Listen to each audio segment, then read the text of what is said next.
اب پاکستان نیوی کے فریگیٹ سعودی تیل کو بحفاظت بھارت کی بندرگاہوں تک چھوڑ کے آئیں گے۔ جن ملکوں کا بحیرہ احمر والے راستے پر سب سے زیادہ انحصار ہے، ان میں سے یورپی یونین کا وفد ریاض آ کر بھی دستخط کیے بغیر چلا گیا، اور چین، جاپان، بھارت اور امریکہ نے تو آنے کی زحمت ہی گوارا نہیں کی۔ پاکستان سعودی دفاعی معاہدہ سرزمین پر جارحیت سے متعلق ہے۔ ایک پر حملہ دوسرے پر حملہ تصور ہوگا۔ اس میں لگتا ہے اب یہ لائن بھی شامل ہو گئی ہے، ایک کے تیل کی حفاظت دوسرے کی ذمہ داری ہوگی۔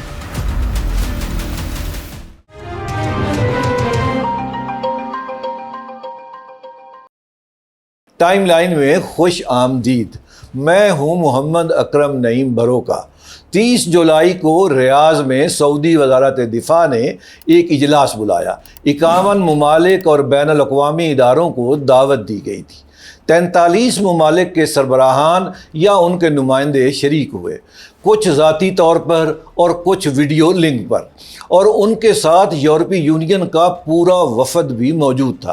اجلاس کے اختتام پر 14 ملکوں نے ایک مشترکہ بیان جاری کیا، جس میں ایک بحری دفاعی اتحاد کے قیام کی حمایت کی گئی۔ سعودی عرب بانی اور قائد ریاست ہوگا، مستقل صدر دفتر اسی کی سرزمین پر ہوگا۔ مقصد بیان یہ کیا گیا ہے کہ باب المندب، بحیرہ احمر اور خلیج عدن میں آزادی جہاز رانی، تجارتی راستوں اور توانائی کی فراہمی کا تحفظ ہو سکے۔ دستخط کرنے والوں میں پاکستان، ترکی، مصر، اردن، کویت، بحرین، قطر، یمن، بنگلہ دیش، جبوتی، صومالیہ اور سوڈان جیسے ممالک شامل ہیں۔ اس اتحاد کا محرک 20 جولائی کا دن ہے، جب حوثیوں نے سعودی عرب کے خلاف بحری ناکہ بندی کا اعلان کیا اور سعودی تیل بردار جہازوں پر حملوں کی ذمہ داری قبول کی۔ کیپلر کے اعداد و شمار کے مطابق ہرمز بند ہونے کے بعد یامبا کی پورٹ سے باب المندب کے راستے سعودی برآمدات جون میں 35 لاکھ بیرل یومیہ تک پہنچ گئیں، جبکہ پچھلے سال اسی مہینے میں یہ صرف 2,40,000 بیرل تھی۔ یہ اتحاد جہاز کا پرچم دیکھ کر حفاظت نہیں کرے گا، یہ راستے کی حفاظت کرے گا، اور راستے کی حفاظت کا مطلب یہ ہے کہ اس راستے سے گزرنے والا ہر جہاز فائدہ اٹھائے گا، چاہے اس کا مالک کوئی بھی ہو۔ اب دیکھتے ہیں کہ اس راستے کے دوسرے سرے پر کون کھڑا ہوا ہے۔ امریکی محکمہ توانائی کی دستاویز کے مطابق باب المندب سے جنوب کی طرف جانے والا تیل بنیادی طور پر سنگاپور، چین اور بھارت جیسی ایشیائی منڈیوں کو جاتا ہے۔ یعنی وہ راہداری جس کی حفاظت اب پاکستان کے ذمہ آ رہی ہے، اس کے مستفید ہونے والوں میں بھارت بھی شامل ہے۔ ایک پاکستانی فریگیٹ پاکستانی عملے کے ساتھ حوثی میزائلوں کی زد میں کھڑا ہو کر ایک ایسی راہداری کو کھلا رکھے گا جس کے دوسرے سرے پر وہ ملک بھی ہے جس کا طیارہ بردار جہاز ہر وقت بحیرہ عرب میں کراچی کا رخ کیے کھڑا رہتا ہے۔ اور بھارت نے اس اتحاد میں دستخط نہیں کیے، نہ خرچ، نہ خطرہ، نہ ذمہ داری، صرف فائدہ۔ بھارت کے بارے میں اس کے اپنے سرکاری تحقیقی ادارے کی دستاویز یہ کہتی ہے کہ وہ یورپ کو اپنی برآمدات کے تقریباً 80% سے زیادہ اسی سمندر پر انحصار کرتا ہے، اور بھارتی رینکنگ ادارے کریسال کے مطابق اس راستے سے جڑے خطے بھارت کی کل برآمدات کے تقریباً 50% کے ذمہ دار ہیں۔ جو ملک اس راستے سے پاکستان کے مقابلے میں کئی گنا زیادہ کماتا ہے وہ باہر بیٹھا ہے، اور جو کچھ نہیں کماتا اس کے ذمہ حفاظت کی ذمہ داری لگا دی گئی ہے۔ اور اب بھارت اس میں اکیلا نہیں ہے۔ عام حالات میں یہ راستہ عالمی سمندری تجارت کا تقریباً 12% اور کنٹینر تجارت کا تقریباً 30% اٹھاتا ہے۔ الجزیرہ کے مطابق اسی راستے کے نیچے بچھی تاروں میں سے یورپ اور ایشیا کے درمیان تقریباً 90% کی انٹرنیٹ ٹریفک گزرتی ہے، اور جاپانی حکومت کی مارچ کی رپورٹ کے مطابق جاپان کی گاڑیوں کی برآمدات کا 5واں حصہ اور 1800 جاپانی جہاز سالانہ یہیں سے گزرتے ہیں۔ مصر کی نہر سویز کی آمدنی انکٹاڈ کے مطابق اس بحران میں تقریباً 40% گر گئی ہے۔ اب دیکھیے ان میں سے کس نے دستخط کیے۔ یورو نیوز نے لکھا کہ یورپی یونین جو پہلے ہی بحیرہ احمر میں اپنا ایک مشن ایسپیڈائڈس چلا رہی ہے، اس نے وفد بھیجا مگر معاہدے پر دستخط نہیں کیے۔ 14 ناموں کی کسی فہرست میں ایک بھی یورپی ملک نہیں، نہ فرانس، نہ اٹلی، نہ یونان، جس کے مالکان دنیا کا سب سے بڑا تجارتی بیڑا چلاتے ہیں۔ امریکہ نے بھی دستخط نہیں کیے اور AGBI نے یہ نقطہ خاص طور پر اٹھایا۔ چین اور جاپان کہیں نہیں، اور ان ملکوں کی بات جن کی فوجیں پہلے وہاں سے کھڑی ہیں۔ الجزیرہ کے مطابق جبوتی میں دنیا کے غیر ملکی فوجی اڈوں کا سب سے گنجان مجموعہ ہے۔ یہاں امریکہ، چین، فرانس، جاپان اور اٹلی کے اڈے ایک دوسرے سے صرف چند میل کے فاصلے پر موجود ہیں۔ ان پانچوں میں سے 3 سلامتی کونسل کے مستقل ارکان بھی ہیں۔ جبوتی نے دستخط تو کر دیے ہیں۔ جبوتی میں اڈے رکھنے والے 5 ملکوں میں سے کسی نے نہیں۔ مالک مکان نے تو دستخط کر دیے، کرایہ دار خاموش بیٹھے رہے۔ تو اگر باب المندب کے منہ پر 5 عالمی طاقتوں کے مستقل اڈے ہیں اور 2 بحری مشن پہلے سے چل رہے ہیں، تو تیسرا اتحاد کون سا مسئلہ حل کر رہا ہے؟ اس کا جواب اس کاغذ میں ہے جس پر دستخط ہوئے۔ المانیٹر نے جو اس معاملے پر سب سے زیادہ دیانتدار تجزیہ ہے، وہ لکھتا ہے کہ 14 ممالک نے حمایت کا بیان ضرور جاری کیا ہے مگر باقاعدہ شمولیت کے وعدے سے پیچھے رہ گئے، کیونکہ چارٹر اور تنظیمی ڈھانچہ ابھی طے ہونا باقی ہے۔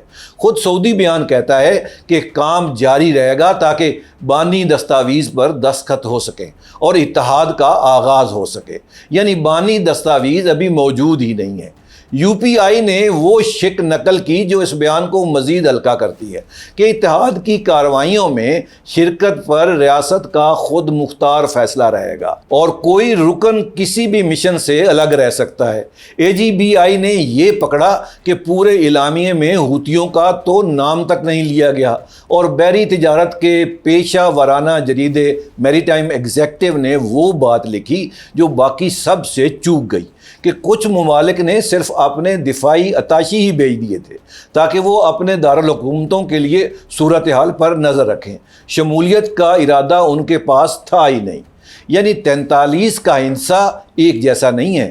سربراہ فوج کا ریاض پہنچنا ایک بڑی بات ہے، اور ریاض میں پہلے سے تعینات کسی فوجی اتاشی کو شہر کے اندر چل کر ایک دوسری جگہ میں اجلاس میں آ جانا ایک دوسری بات ہے، اور اس دستاویز کا اثر اس دن سامنے آ گیا۔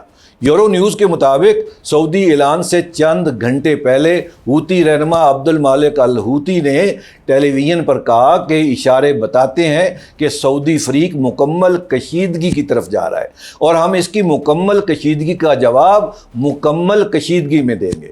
تو کاغذ تو کمزور ہے۔ اب اگلا سوال یہ پیدا ہوتا ہے کہ اگر یہ 14 ممالک واقعی سمندروں میں اتریں گے تو کیا وہ اتر بھی سکتے ہیں؟ جس طرح زمین گول ہے تو سمندر بھی گول ہے۔ سمندر کی سطح پر تیرتے ہوئے کسی جنگی جہاز کا ریڈار زمین کے خم سے یعنی کرویچر سے آگے نہیں دیکھ سکتا۔ فریگیٹ کا جو سب سے بڑا ریڈار ہوتا ہے وہ سطح سمندر سے تقریباً 100 فٹ اوپر ہوتا ہے، اور سمندر کو چھو کر آنے والا جہاز شکن میزائل 10 سے 20 فٹ پر اڑتا ہے۔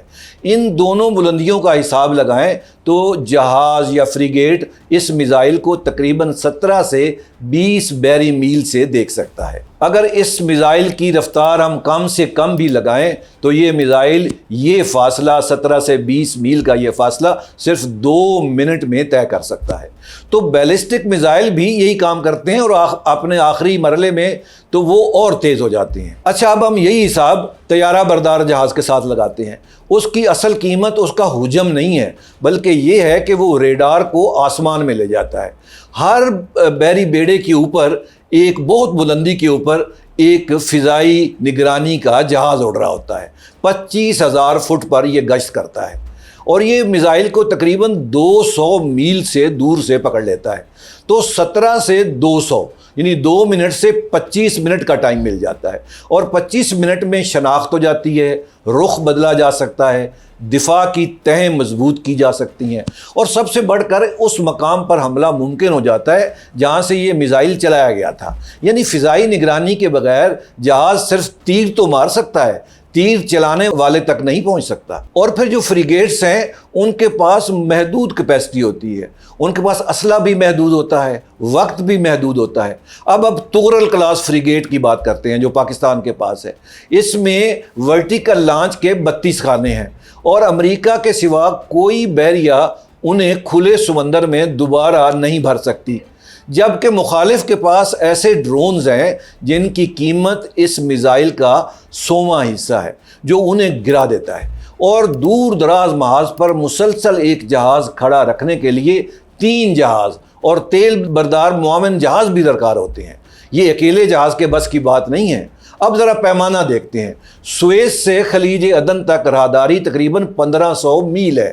ایک فریگیٹ کا فضائی دفاعی دائرہ 20 سے 40 میل تک ہو سکتا ہے، یعنی ایک جہاز کسی بھی لمحے اس راستے کے 2-3% پر ہے، باقی سب کھلا پانی، اور ہوتی لانچروں کو اندازہ لگانے کی تو ضرورت بھی نہیں ہے کہ وہ دائرہ کہاں ختم ہوتا ہے، کیونکہ جہازوں کی نقل و حرکت وہی ویب سائٹس دکھاتی ہیں جو سب دیکھتے ہیں۔ بحیرہ احمر کے اندر طیارہ بردار جہاز نہیں جا سکتے کیونکہ یہ سمندر تنگ ہے اور چاروں طرف ہوائی اڈے ہیں۔ اصل سوال یہ ہے کہ اتحاد کے پاس، یہ جو اتحاد بننے جا رہا ہے یا بن چکا ہے، اس کے پاس فضائی نگرانی کے طیارے ہیں بھی یا نہیں بھی، اور کیا وہ یہاں لگا سکتے ہیں اپنی فضائی حدود چھوڑ کے، اور انہیں اڑانے کے لیے اڈے دینے والے معاہدے ہیں یا نہیں۔ اور یہیں پاکستان کا سوال کھڑا ہو جاتا ہے۔ پاکستان کا قریب ترین بحری اڈہ کراچی ہے، تقریباً 2000 بحری میل دور۔ بحیرہ احمر پر پاکستان کا کوئی اڈہ نہیں، کوئی ہوائی پٹی بھی نہیں، کوئی رسد کا مرکز بھی نہیں، ایندھن کا کوئی معاہدہ بھی نہیں۔ تو پھر پاکستان کے سمندری گشت کے فریگیٹس میزبان کے اڈے کے بغیر وہاں پہنچ ہی نہیں سکتے، اس کے فریگیٹ میزبان کی بندرگاہ کے بغیر وہاں ٹھہر نہیں سکتے۔ یعنی پاکستان جہاز تو بھیج سکتا ہے، لیکن ان جہازوں میں وہ صلاحیت نہیں ہے جس کے لیے یہ بھیجے جائیں گے۔ جو کچھ بھی پاکستان بھیجے گا وہ کسی اور کے ریڈار کی تصویر میں، کسی اور کی بندرگاہ سے، اور کسی اور کی فضائی چھتری تلے، اور کسی اور کی رفتار پر کام کرے گا۔ اور اس کا تجارتی مفاد کیا ہے پاکستان کو؟ پاکستان کی تجارت چین، خلیج، امریکہ اور مشرق بعید سے ہے، اور وہ بحیرہ عرب اور ہرمز سے گزرتی ہے۔ ان 14 ممالک میں پاکستان کا حصہ آبنائے مندب یا ریڈ سی سے نہ ہونے کے برابر ہے۔ 17 ستمبر 2025 کو ریاض میں دستخط ہونے والا اسٹریٹجک باہمی دفاعی معاہدہ یہ کہتا ہے کہ ایک پر حملہ دوسرے پر حملہ تصور ہوگا، لیکن ایک کا تیل نہیں بکے گا تو دوسرا اسے منڈی تک پہنچائے گا، یہ تو کہیں نہیں لکھا۔ اور یہی وہ فرق ہے جس پر پورا معاملہ ٹوٹتا نظر آتا ہے۔ حملے کی صورت میں دفاع ایک چیز ہے اور کسی کی برآمدات کو گاہک تک پہنچانا بالکل دوسری۔ پہلا تو دفاعی معاہدہ ہے، لیکن دوسرا تو ایک تجارتی خدمت ہے۔ کوئی کہے گا کہ ینبا اور جیزان پر حملے ہو چکے ہیں لہذا معاہدہ حرکت میں آ گیا، بالکل درست، مگر اس صورت میں معاہدہ سعودی سرزمین کے دفاع کا تقاضا کرتا ہے، اور سرزمین کا فضائی دفاع ہو سکتا ہے، زمینی دفاع ہو سکتا ہے، جو پاکستان 11 اپریل سے وہاں اپنی فوجیں بھیج کر، اپنے ایریل ایسٹ بھیج کر پورا کر چکا ہے۔ سعودی سرزمین کے دفاع کا مطلب 1200 بحری میل جنوب میں یمن کے پانیوں میں کسی مال بردار جہاز کے آگے آگے چلنا نہیں ہے۔ اور دوسری بات، وہ معاہدہ 2 ملکوں کے درمیان ہے۔ اس اتحاد میں 13 اور ملک بھی ہیں۔ مصر، ترکی یا بنگلہ دیش کے کسی جہاز کی حفاظت کی بنیاد اس معاہدے میں سرے سے موجود ہی نہیں ہے، اور اس گاہک کی بھی نہیں جس کا ذکر ہم پہلے کر چکے ہیں اور جو ہر وقت پاکستان پر حملے کی تیاری میں رہتا ہے۔ اور تیسری جو سب سے اہم ہے، خود اتحاد کا اعلامیہ بھی کوئی ذمہ داری پیدا نہیں کرتا، کیونکہ یو پی آئی کے مطابق اس میں لکھا ہے کہ شرکت پر ریاست کا خود مختار فیصلہ رہے گا، اور اعلامیہ اپنا مقصد بیان کرتے ہوئے جو الفاظ چنتا ہے وہ یہ ہیں کہ تجارتی راستوں اور توانائی کی فراہمی کا تحفظ کرنا، یعنی وہ خود کو تجارتی زبان میں بیان کر رہا ہے۔ تو ایک دستاویز حملے کی بات کرتی ہے، پاکستان کا جو SMDA معاہدہ ہے، مگر تجارت کی نہیں۔ اور پھر یہ دوسری جو دستاویز ہے یہ تو تجارت کی بات کر رہی ہے اور یہ کسی کو پابند بھی نہیں ٹھہرا رہی۔ پاکستان ان دونوں کے درمیان کی خالی جگہ پہ کھڑا ہوا ہے، نہ معاہدے میں لکھا ہے نہ اعلامیے میں۔ اور یہ خلا کیوں پیدا ہوا ہے؟ کیونکہ جو اصل معاہدہ پاکستان اور سعودی عرب کے درمیان ہوا تھا وہ ابھی تک مکمل طور پر شائع ہی نہیں ہوا، نہ پارلیمنٹ نے اس کا متن دیکھا نہ عوام نے۔ 2015 میں بھی اسی طرح اسی سوال پر 5 دن پارلیمنٹ میں بحث ہوئی تھی۔ اس بار نہ اجلاس ہوا، نہ بحث، نہ ووٹ۔ 23 جولائی کو بحری اتحاد نہیں بلکہ ارادے کا ایک اعلامیہ سامنے آیا ہے، جس کی بانی دستاویز خود سعودی بیان کے مطابق ابھی لکھی جانی ہے، جس کے ارکان ہر مشن سے الگ رہنے کے مجاز ہیں اور جس نے اپنے دشمن کا نام تک نہیں لیا، جس کے سب سے بڑے حصہ دار یورپی یونین نے صرف وفد بھیج کر بھی دستخط کرنے سے انکار کر دیا، اور چین، بھارت، جاپان اور امریکہ سب باہر ہیں، اور جبوتی میں جن لوگوں کے اڈے ہیں 5 ملکوں کے، انہوں نے بھی دستخط نہیں کیے، حالانکہ خود جبوتی نے تو کر دیے ہیں۔